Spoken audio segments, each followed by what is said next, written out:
गांव में छुआछूत और भेदभाव की एक दिल को छू लेने वाली कहानी।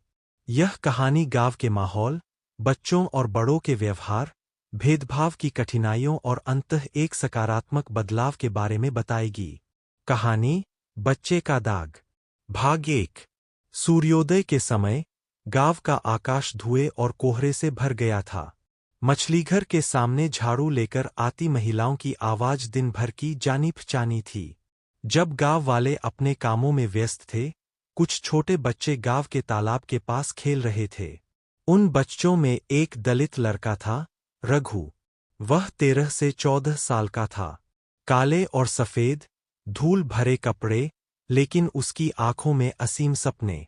रघु पढ़ाई में बहुत अच्छा था, हमेशा कक्षा में प्रथम आता था, लेकिन बच्चा का ठप्पा उसके जीवन को आसान नहीं बनाता था। स्कूल में यहीं से समस्याएं शुरू होती है। शिक्षकों ने कुछ नहीं कहा, लेकिन छात्रों का भेदभाव स्पष्ट था। वे पानी के फव्वारे के पास उससे कहते, अरे रघु, दूर हट, हम तुम्हारा पानी नहीं छुएंगे। या फिर कहते, साले कमीने, और उसे अलग कर देते।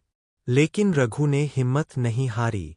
उसका सपना अफसर बनने का था, गांव में सबको यह दिखाने का कि इंसान की इज्जत जाति में नहीं, बल्कि काम में होती है। गांव में एक ब्राह्मण परिवार, पंडित रामचंद्र का बेटा विकास और रघु एक ही उम्र के हैं। हालांकि वे दोनों एक ही कक्षा में पढ़ते थे। विकास कभी रघु के साथ नहीं बैठता था, न ही उसके साथ खेलता था, क्योंकि उसने घर पर सुना था कि लच्छया के साथ खेलना पाप है, इंसान का शरीर अशुद्ध हो जाता है। लेकिन कभी-कभी विकास के मन में एक सवाल उठता था, हम दोनों एक ही उम्र के हैं, ऐसे पढ़ते हैं, तो फिर वह लच्छया क्यों है और सुची? झगड़े की शुरुआत। एक स्कूल में स्वतंत्रता दिवस मनाया जाना था। शिक्षकों ने कुछ छात्रों को कविता पाठ, कुछ को भाषण और कुछ को गीत गाने के लिए चुना। प्रधानाध्यापक भी रघु के सुंदर भाषण से मंत्रमुग्ध हो गए। हालांकि जब पाला मंच पर जाने लगा, तो किसी अभिभावक ने आपत्ति जताई, अरे, ऐसे बच्चे को मंच पर क्यों ले जाएंगे? उसके स्पर्श से तो तिरंगा झंडा भी अशुद्ध हो जाएगा। रघु की आंखों में आंसू आ गए। लेकिन उस समय विकास के दिल में कुछ टूट गया। उसने सोचा, क्या भारतीय ध्वज में कोई जाति है? तो फिर यह भेदभाव क्यों? दूसरे भाग में विकास और रघु की दोस्त। समाज का विरोध, एक बड़ी घटना जिसमें रघु सबकी जान बचाता है। अंततः समाज के नजरिए में बदलाव और उम्मीद का अंत।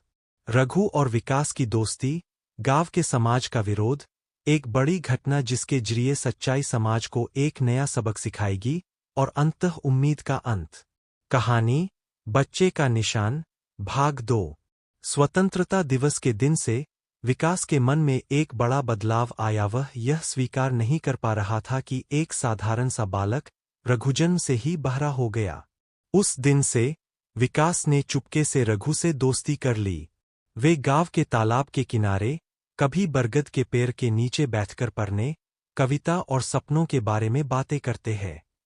रघु कहता है, मेरा सपना डॉक्टर बनना है। मैं सभी के साथ समान व्यवहार करूंगा, गरीब, अनाथ, छोटे बड़े सभी के साथ। मैं समझता हूं कि मरीजों में कोई जातिपांत नहीं होती। विकास हंसता है और कहता है, तुम डॉक्टर हो, मैं अफसर हूं, तो गांव में कोई किसी को छूने से नहीं डरेगा। गांव का विरोध। लेकिन क्या समाज की नजरों और कानों से कुछ छिपाया जा सकता है? धीरे धीरे गांव में चर्चा होने लगी। विद्वान का बेटा विकास बालक रघु के साथ रह रहा है। इस पर विकास के पिता पंडित रामचंद्र बहुत क्रोधित हुए। उन्होंने विकास से कहा, मैं तुमसे पहले ही कह चुका हूं, बालक रघु से दोस्ती करना पाप है। तुम्हारी पढ़ाई पर कलंक लगेगा। उस रघु को तुरंत छोड़ दो। लेकिन विकास ने पहली बार अपने पिता से पूछा, पिताजी, आप गीता में शिक्षा देते हैं कि सब इंसान हैं, सब समान हैं। तो फिर यह बच्चों को छूने की बात क्यों? विद्वान को झटका लगा। लेकिन समाज के डर से वह चुप रहा। एक बड़ी घटना। गांव में बारिश का दिन था। तालाब पानी से भरा था, नदी बहुत तेज थी।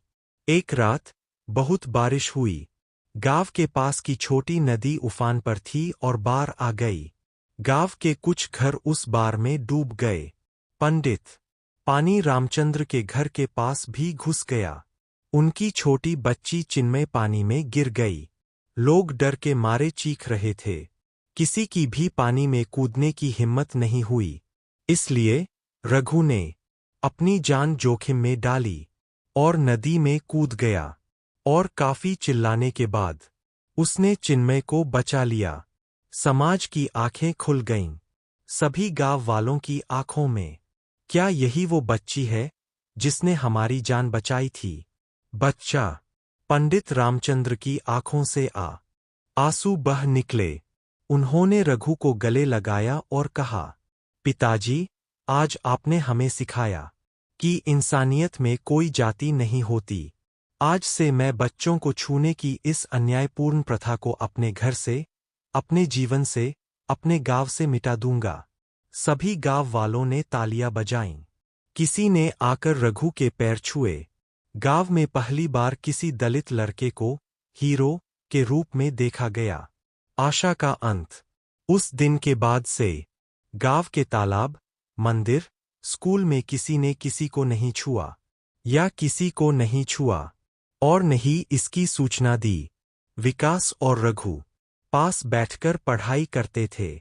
गांव के बच्चों ने बड़ों से पूछा, जाति क्या है? हम इसे नहीं देखते। धीरे धीरे समाज में भेदभाव का कलंक मिट गया। लेकिन लोगों को पता चला कि वास्तव में जाति थी हमारे मन में, हमारे विचारों में, हमारे शरीर में, कभी नहीं। रघु ने एक बार फिर खुद से वादा किया, कल मैं डॉक्टर बनूंगा, मैं अपने गांव से भेदभाव खत्म करूंगा।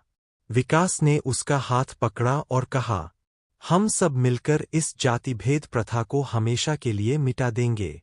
अंत। दोस्त, ये कहानी हमें सिखाता है, भगवान सबको बनाया है, लेकिन जात भेदभाव नहीं तो इंसान ये सब बनाया। कृपया ये वीडियो आपको अच्छा लगे तो सब्सक्राइब कर देना। मिलते हैं और एक कहानी में। जय श्री कृष्ण।